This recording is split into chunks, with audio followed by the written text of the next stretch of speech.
Shalom saudaraku, langsung saja ya, tanpa basa-basi. Klik subscribe Damai Sehari. Dan bagikan juga kepada teman atau komunitas Anda, mungkin sedang ada yang membutuhkan. Baiklah, kita langsung aja. Saudara yang terkasih di dalam kasih Kristus, tidak ada yang lebih menyedihkan bagi seorang anak Tuhan selain berjalan dalam kehidupan yang jauh dari hadirat-Nya, namun merasa seolah semuanya baik-baik saja. Jauh dari Tuhan bukan berarti meninggalkan gereja, bukan berarti berhenti berdoa, bukan berarti menolak kekristenan secara terang-terangan. Tapi seringkali kita tetap beragama, tetap beribadah, tetapi hati kita sudah tidak menyala, tidak lagi melekat pada pribadi Tuhan. Dan yang paling berbahaya, kita tidak menyadarinya. Hidup kekristenan bisa berubah menjadi rutinitas kosong. Kita datang, kita duduk, kita bernyanyi, kita pulang. Flat aja begitu tiap minggu. Kita tidak ada kehausan, tidak ada kelaparan akan Tuhan, tidak ada perjumpaan yang nyata dengan Roh Kudus. Hari ini Roh Kudus mengajak kita untuk melihat ke dalam, untuk menelusuri bagian-bagian kehidupan kita yang diam-diam membuat kita menjauh darinya. Bukan untuk menghukum, tapi untuk memanggil kita pulang. Mari kita buka hati kita selebar-lebarnya kepada Tuhan. Sebelum kita masuk ke inti khotbah, kita awali dengan doa dulu. Mari berikan sikap kita yang terbaik. Bapa di sorga, dalam nama Tuhan Yesus Kristus, kami bersyukur untuk kesempatan menerima firman-Mu.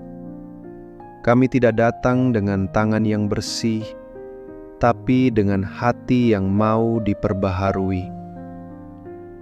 Singkapkan segala yang tersembunyi, urapi hati kami yang mendengarkan. Biarlah firman ini membuka, menyembuhkan, dan menghidupkan kembali roh kami. Dalam nama Yesus Kristus kami berdoa. Amin. Tema khotbah malam ini, waspadai 5 hal sehari-hari yang membuat kita jauh dari Tuhan. Saudaraku, 5 hal yang akan saya sampaikan ini mungkin sudah menjadi hal sepele bagi kita. Baik, kita mulai dari yang pertama. Mengabaikan waktu pribadi bersama Tuhan. Tetapi jika engkau berdoa, masuklah ke dalam kamarmu, tutuplah pintu, dan berdoalah kepada Bapamu yang ada di tempat tersembunyi. Matius 6 ayat 6. Saudara, tidak ada hubungan yang bisa bertumbuh tanpa komunikasi yang pribadi dan intim. Begitu juga dengan hubungan kita dengan Tuhan. Kita tidak bisa berkata, kita mengasihi Tuhan, tapi tidak pernah menyediakan waktu khusus untuk berada di hadirat-Nya. Banyak dari kita telah menggantikan relasi dengan aktivitas. Kita sibuk dengan pelayanan, sibuk dengan rutinitas, tetapi tidak lagi punya waktu duduk diam di kaki Tuhan. Hati kita teralihkan oleh suara dunia, tapi tidak lagi peka pada suara Roh Kudus. Kita tahu banyak tentang Tuhan, tapi tidak mengenalnya secara pribadi. Kekeringan rohani bukan disebabkan oleh badai hidup, tetapi oleh ketidakhadiran Tuhan dalam keseharian kita. Roh kita menjadi lemah karena kita tidak diberi makan firman. Iman kita merosot karena kita tidak lagi berlutut di hadirat Allah. Kita menjadi seperti pohon yang daunnya masih hijau, tapi akarnya sudah putus dari sumber air kehidupan. Lalu pertanyaannya, apa yang harus kita lakukan? Kembalilah kepada persekutuan pribadi dengan Tuhan, bukan karena terpaksa, tapi karena rindu. Bangun kembali mezbah doa pribadi. Biarkan Roh Kudus menyentuh hati kita seperti dulu. Jangan biarkan hari berlalu tanpa bersekutu. Bangun saat pagi dan cari wajah Tuhan lebih dulu dari yang lain. Kebanyakan dari kita ketika bangun pagi langsung ambil HP, lihat WA, scroll TikTok, cek Instagram, dan lain-lain. Benar atau betul, saudara? Yang kedua, menyimpan kepahitan dan luka batin. Segala kepahitan hendaklah dibuang dari antara kamu, tetapi hendaklah kamu ramah dan saling mengampuni, sebagaimana Allah di dalam Kristus telah mengampuni kamu. Efesus 4 ayat 31 dan 32. Kepahitan adalah racun yang tidak hanya melukai kita, tapi juga membuat hati kita tertutup terhadap lawatan Tuhan. Kita menyimpan luka, menyimpan amarah, menyimpan kekecewaan terhadap sesama, terhadap gereja, bahkan mungkin terhadap Tuhan. Saudara, Roh Kudus tidak bisa tinggal di dalam hati yang penuh dengan kebencian. Dia adalah Roh kasih, dan kasih tidak bisa hidup berdampingan dengan kebencian. Banyak anak Tuhan hari ini tidak lagi mengalami sukacita dalam doa, tidak lagi bisa menyembah dengan bebas, karena hatinya terikat oleh luka-luka masa lalu yang belum diserahkan kepada Tuhan.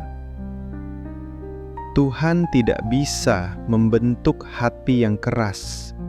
Dia hanya bisa bekerja dengan hati yang hancur, hati yang lembut, hati yang mau dibersihkan dan dipulihkan. Mengampuni bukan berarti membenarkan apa yang dilakukan orang lain, tapi berarti melepaskan beban agar kita bisa kembali berjalan bersama Tuhan. Solusi yang bisa kita dijalani, ambillah waktu untuk membuka semua luka di hadapan Tuhan. Biarkan terangnya masuk dan menyembuhkan. Ampunilah dengan segenap hati, bukan karena orang itu layak, tapi karena kita sendiri telah diampuni lebih besar. Doakan mereka yang menyakiti kita, sebab saat kita berdoa, Tuhan mulai memulihkan. Hal yang ketiga adalah membiarkan dosa kecil bertumbuh.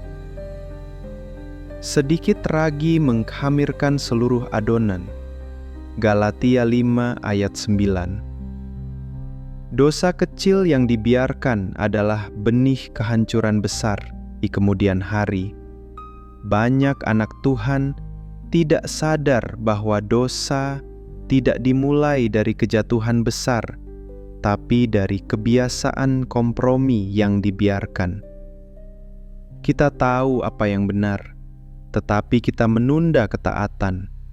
Kita berkata, "Nanti saya bertobat." Kita berkata, "Ini hanya hal kecil." Tapi saudara, dosa kecil yang terus diulang tanpa pertobatan akan mengeraskan hati dan membuat hati kita mati rasa terhadap teguran Roh Kudus. Dosa memisahkan kita dari Tuhan, sekecil apapun itu. Ketika kita biarkan satu celah terbuka, iblis akan memperbesar celah itu hingga kita tidak lagi bisa merasakan hadiratnya. Tidak ada dosa kecil atau dosa besar. Dosa tetaplah dosa. Lalu, caranya bagaimana untuk menghindari hal ini? Jangan toleransi dengan dosa sekecil apapun. Taatlah segera saat Roh Kudus menegur. Miliki hati yang cepat bertobat. Jangan biarkan kekerasan hati merampas hadirat Tuhan.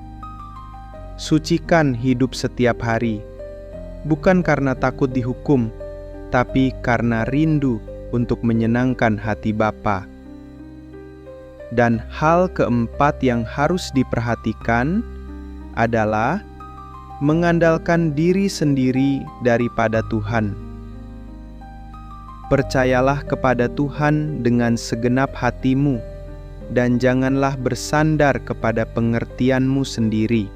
Amsal 3 ayat 5. Salah satu bentuk kejatuhan rohani yang paling tersembunyi adalah ketika kita berjalan dengan kekuatan sendiri. Kita mulai merasa mampu, kita percaya pada pengalaman, kepintaran, rencana, koneksi, tapi tidak lagi bersandar pada Tuhan. Hati yang tidak berserah akan menjadi tempat bagi kecemasan dan kegelisahan. Kita menjadi sibuk merancang hidup, tapi melupakan bahwa Tuhanlah yang menetapkan langkah-langkah kita. Tuhan rindu ditanya, Tuhan rindu dilibatkan, tapi seringkali kita datang kepadanya hanya untuk minta pertolongan, bukan untuk minta arahan. Kita tidak sadar bahwa saat kita tidak lagi mencari pimpinannya, kita sedang berjalan menuju jalan yang salah, meski terlihat baik di mata manusia. Lalu, langkah apa yang harus kita ambil? Belajarlah untuk bersandar penuh kepada Tuhan, bahkan dalam hal-hal kecil. Libatkan Tuhan dalam setiap keputusan. Tanyakan kehendaknya sebelum bertindak. Bangun hidup yang dipimpin Roh, bukan hidup yang dikendalikan ambisi pribadi. Hal yang terakhir, yaitu yang kelima, adalah tidak menjaga lidah yang kudus. Dengan lidah kita memuji Tuhan, dan dengan lidah itu juga kita mengutuk manusia. Hal ini tidak boleh demikian terjadi. Yakobus 3 ayat 9 dan 10. Lidah adalah alat yang kecil, tapi bisa menghancurkan banyak hal. Tuhan memanggil kita bukan hanya untuk hidup benar, tapi juga berkata-kata dengan benar. Kata-kata kita adalah gambaran isi hati kita. Saat lidah kita kotor, saat mulut kita dipakai untuk gosip, amarah, celaan, fitnah, atau umpatan, kita sedang mencemari bait Roh Kudus di dalam diri kita. Tuhan mendengar setiap kata yang keluar dari mulut kita, dan kita akan mempertanggungjawabkan setiap kata itu di hadapannya. Kalau kita tidak menjaga mulut kita, kita sedang menghina ibadah kita sendiri. Dan cara untuk mengatasinya, mintalah Roh Kudus menguasai mulut kita, agar hanya keluar kata-kata yang berkenan. Disiplinkan diri untuk berkata benar, berkata jujur, berkata yang membangun, bukan merusak. Jangan gunakan mulut yang sama untuk memuji Tuhan dan menjatuhkan sesama. Kuduskanlah lidahmu. Sebagai penutup dari khotbah ini, saudara, Tuhan tidak pernah meninggalkan kita, tetapi seringkali kitalah yang perlahan-lahan menjauh dari hadirat-Nya, melalui kebiasaan yang tidak kita sadari. Hari ini, Roh Kudus menegur bukan untuk menghukum, tetapi untuk memanggil kembali. Jika hari ini engkau merasa kering, hampa, letih, dan kehilangan gairah rohani, itu tandanya engkau perlu kembali. Tuhan sedang berdiri di depan pintu hati, dan Dia berkata, "Anakku, kembalilah, aku masih menunggumu." Tuhan Yesus memberkati kita semua. Mari kita tundukkan kepala kita, kita akhiri firman Tuhan ini dengan doa. Tuhan Yesus, ampuni kami karena seringkali kami menganggap biasa hal-hal yang menyedihkan hati-Mu. Kami lalai dalam waktu pribadi, kami menyimpan kepahitan, kami kompromi dengan dosa kecil, kami berjalan dengan kekuatan sendiri, dan kami tidak menjaga lidah kami. Tapi hari ini, kami mendengar suara-Mu yang memanggil kami kembali. Kami rindu disucikan, dipulihkan, dan kembali hidup dalam keintiman dengan-Mu. Bangkitkan api rohani yang telah padam. Biarlah Roh Kudus kembali memenuhi dan menguasai hidup kami. Dalam nama Tuhan Yesus Kristus, kami berdoa dan percaya. Amin. Terima kasih. Sampai jumpa di pembahasan berikutnya. Tuhan Yesus memberkati kita semua. Amin.